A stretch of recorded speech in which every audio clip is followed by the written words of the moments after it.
楼下新开的面馆10块钱管饱，我带着身边的人一吃就是2年半。这天老板对我说鸡蛋涨价，以后鸡蛋面12元一碗。我体谅老板的不容易，加上味道确实不错，还是选择继续在这家吃。这天周末，我正准备去楼下打包碗鸡蛋面时，邻居从电梯里面出来，看到我后和我攀谈起来，说我介绍的那家店真实惠，鸡蛋面加上豆干才10元。我心里疑惑，快步走向了面馆。刚进门，老板笑眯眯地看着我，来了，还是12元一碗的鸡蛋面对不？这时已经过了饭点，店里一个顾客都没有。老板见我不说话，眼里闪过一丝不耐烦，但还是带着笑继续问我，怎么了？今天想换个口味吗？咱家肉丝面卖的也挺好的，要不尝一尝？我没接他的话，只朝墙上望去，开口问道，咱这店都开了2年半了，价格表还没贴上吗？老板一僵，脸垮了下来，讪讪地看向我，我们这小面馆什么价格表不价格表的，你这样的老客都知道价格，那新来的客人我给他说一声就行了，小本生意不做那花里胡哨的东西。我看着老板没说话，直到他眼神闪躲，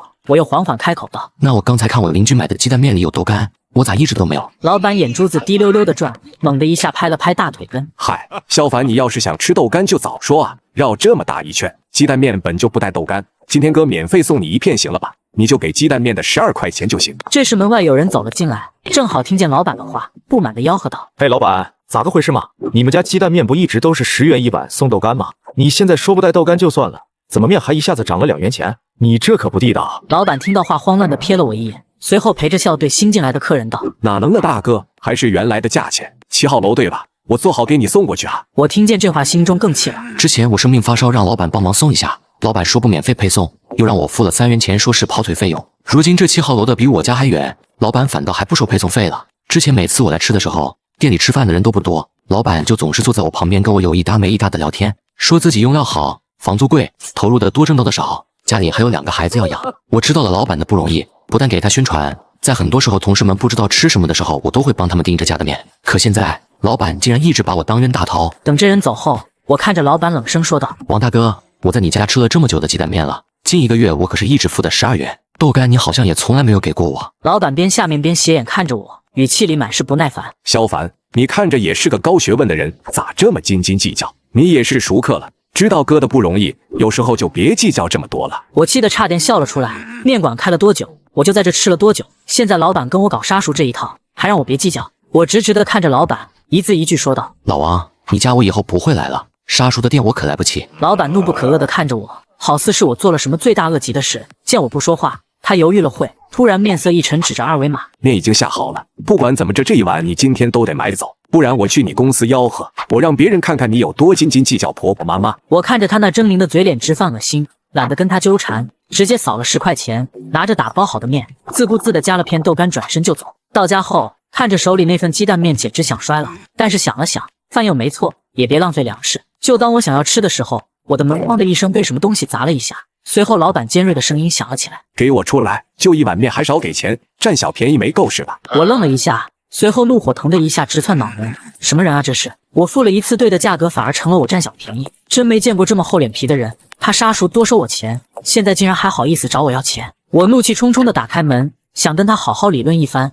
谁成想老板一看到我出来，立马坐在地上藏起手中的刀，开始嚎啕大哭。周围几户人家听到动静，都打开门探头看了过来。老板偷瞄到四周有人，立马拍着大腿干嚎，真是活不下去了，我一个人开家小面馆多不容易啊，竟然还占我小便宜，就买份面还要少付钱，还多拿东西，这是要逼死我啊！周围人听了都面露鄙夷的看着我，刚才买面的邻居也是神情复杂，我从未见过如此厚颜无耻之人，愤怒的指着他厉声呵斥：你别在这混小视听，你怎么不说你多收我钱？我知道你不容易，每天雷打不动去你店里吃饭，还跟别人推荐，结果你不但多收我钱，还诬陷我，你有良心吗？老板先是一愣，随后嚎得更大声了：哎呦，不过就是收了你1次配送费，你就这么说我不活了！家人们，我一把年纪做个生意还要被这么侮辱，苍天无眼啊！人们总是对看起来弱的那一方充满了同情，旁边有人将老板扶了起来，指着我的鼻子骂道：看你年纪也不大，做的事是人能干得出来的吗？做生意多不容易啊，每天起早贪黑的，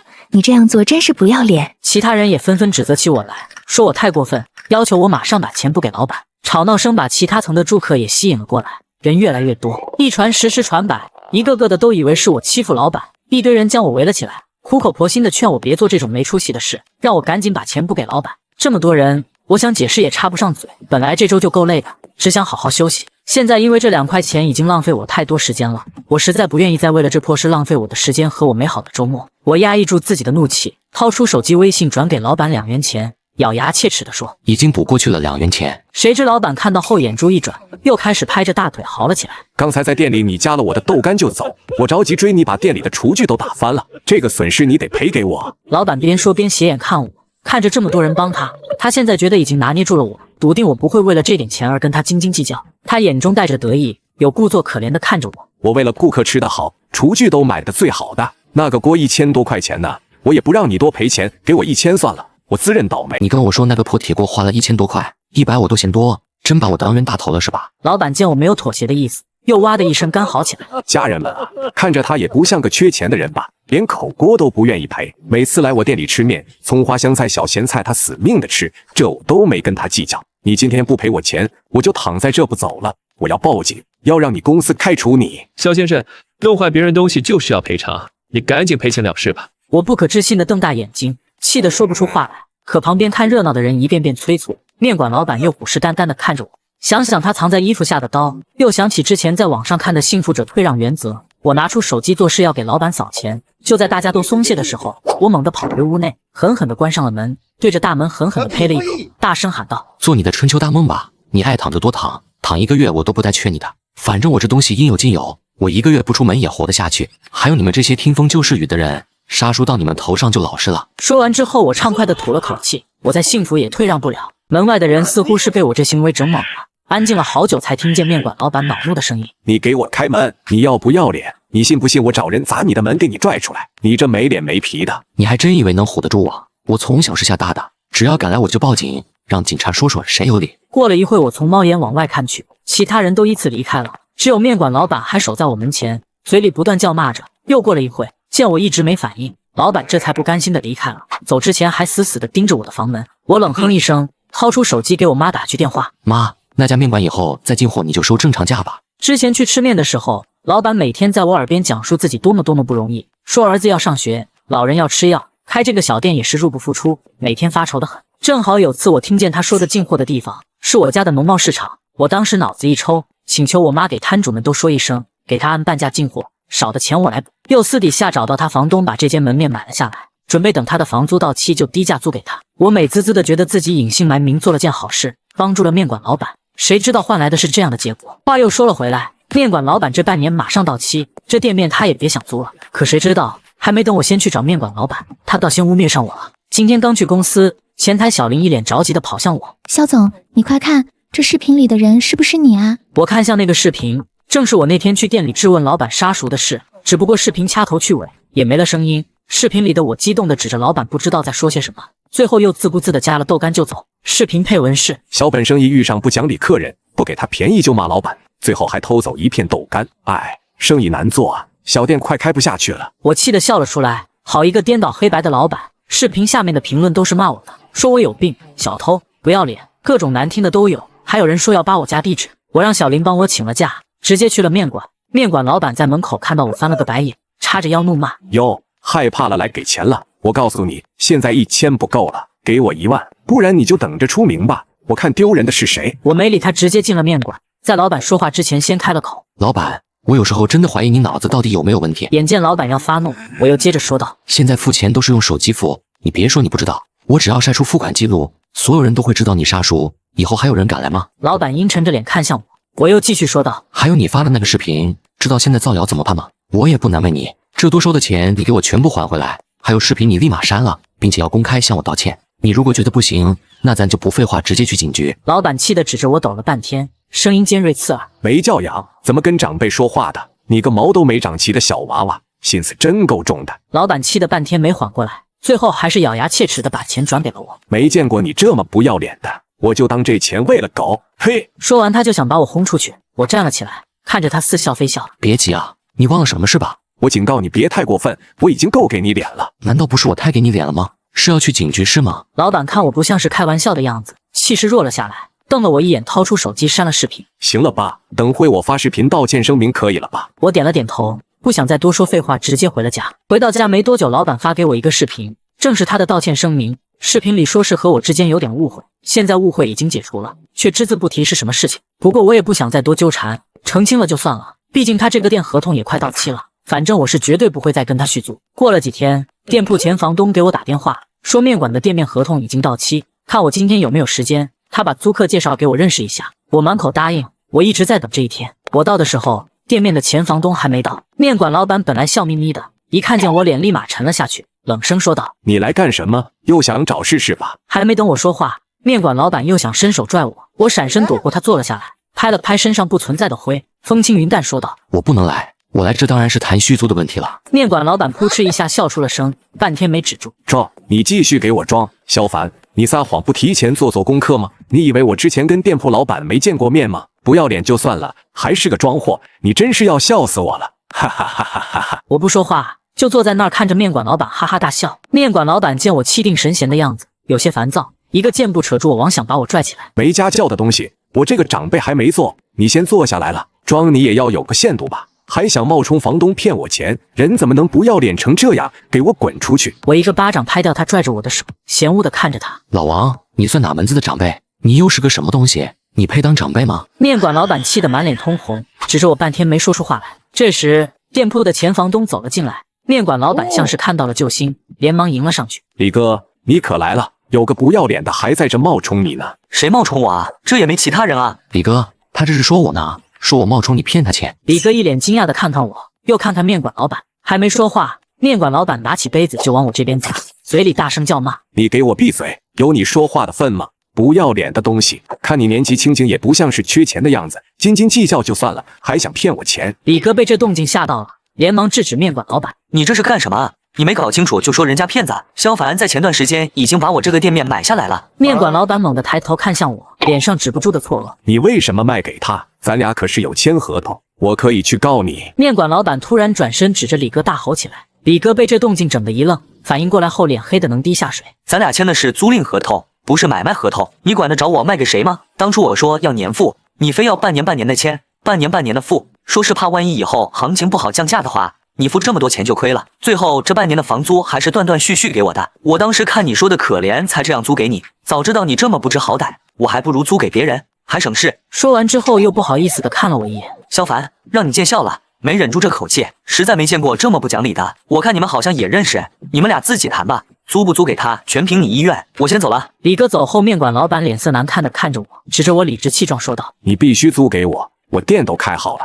我劝你别做丧良心的事，小心报应到你全家身上。”不好意思啊，不租，我的店面我做主，我就是在那放着也不租给你。我当初买这个店面本来是想在你续租的时候低价租给你，幸好你提前让我知道了你是什么样的人，没让我的同情心给了不值得的人。面馆老板听了我的话，脸色铁青，沉默了好大一会，突然抬起头，窘迫地看着我，好声好气道：“萧凡啊，哥之前做错了，你大人有大量，别计较了。哥现在才发现你是个好人啊，以后你来吃面，哥给你豆干行不？你也知道哥家里挺困难的。”我看着他表演，心里感叹，还真是能屈能伸啊。这次没等他说完，我摆手打断了他：“打住吧，我就是这么计较，但我也不是那太绝情的人。给你5天时间搬出去。”面馆老板见我决绝，意识到我不会改变主意再租给他后，立马换了态度，对着我破口大骂：“别真觉得自己有多牛，我搬地方照样能把店干得风生水起。我进货便宜，知道吗？我不管在哪儿开都赚得很。好好揣着你的破店面揣到死吧，谁稀罕啊！”说完之后，面馆老板朝我呸了一口，狠狠地瞪着我。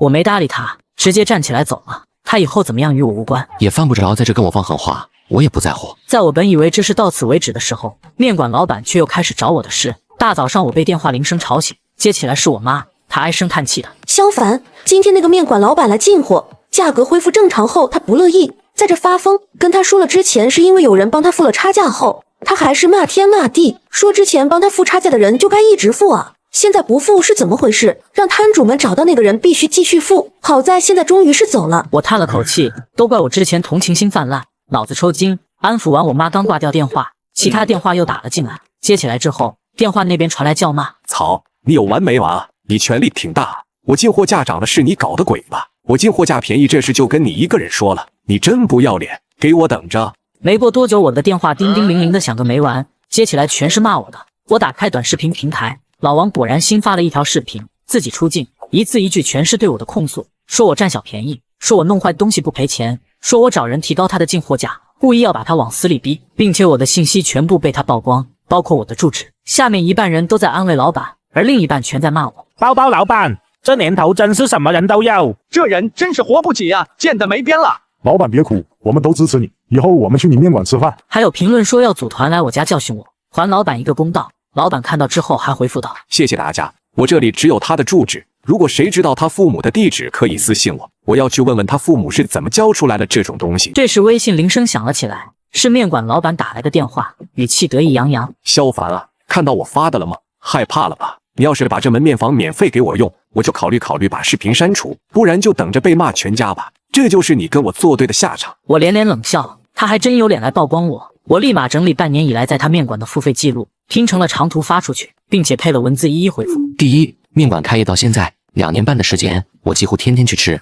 从第2个月起，老板就告知我涨价，一直到前段时间我才发现我一直比别人多付钱，所以最后一次买面我只是付了应付的价格，只是拿走了我应该有的豆干，怎么就成占小便宜了？第二，厨具在后厨，我根本没有进过后厨，何来弄坏一说我弄坏，请拿出视频证据。第三，进货价这个事我确实知情，因为之前他一直都是半价进货，一直都是我在帮他补差价，所以不是提高进货价，而是恢复正常价。声明发出去没多久，面馆老板拍的门砰砰作响。谁允许你发声明了？给我删了！还有，你既然之前帮我付了差价，以后也必须帮我付，不然你就是要逼死我。他说这话我觉得可笑，只许他发视频污蔑我，不许我发声明澄清。我懒得搭理他，只了一声呵斥让他离开。我告诉你，我绝对不会删，只有你会发视频吗？我本来打算你走了我就不跟你计较这事了，但是事实证明我的决定错了，这事我跟你计较到底。在我声明发出去之后，网友的态度进行了2极反转，老板的评论区里都是骂他没良心的，还有骂他对老顾客杀熟的，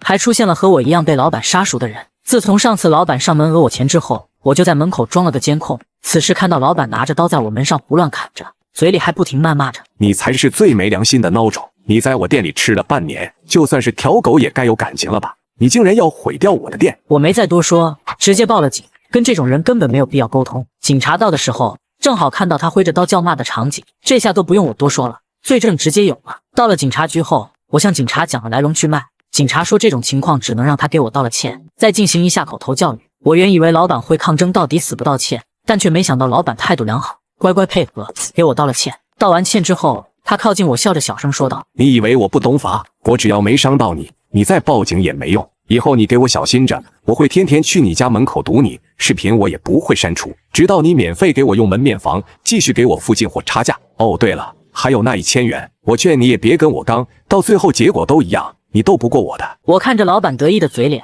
扑哧一下笑出了声。你懂法？你懂个屁！看见警察回来之后，我上前道：警察同志，我要报警，这位先生在网上发表关于我的不实言论，并且泄露我的个人信息，引导网友网暴我。我手机里还有刚才我们交谈的录音，有威胁和敲诈的行为。警察听了录音，又看完了那条视频之后，神情严肃地看着面馆老板。这条视频转发量已经在5000之上，并且泄露个人信息，引导网暴，你这是要负法律责任的。误会啊，大家都是说着玩的，谁真的去网暴他？别听他胡说，而且他也发了，我俩扯平了。我发的是澄清，你发的是什么？老板恶狠狠地瞪着我，还想冲上来拉扯我，还没冲到我跟前就被控制住。最后经过调查，面馆老板发布视频内容不属实，又引导网友对我进行网暴，被判了7个月。这件事到现在总算是彻底结束了。在法庭上，面馆老板还哭着骂我：都是你，多收你2块钱你就受着不行吗？就因为多收你那2块钱，你就毁了我的店，还毁了我。不管做什么生意，杀熟是大忌，不是我毁了你的店，是你自己毁了你的店，也是你自己毁了自己。我走出法院，明媚的阳光洒在我身上。我想我以后再遇到困难的人，可能还是会帮，但是也绝对不会像这次一样识人不清。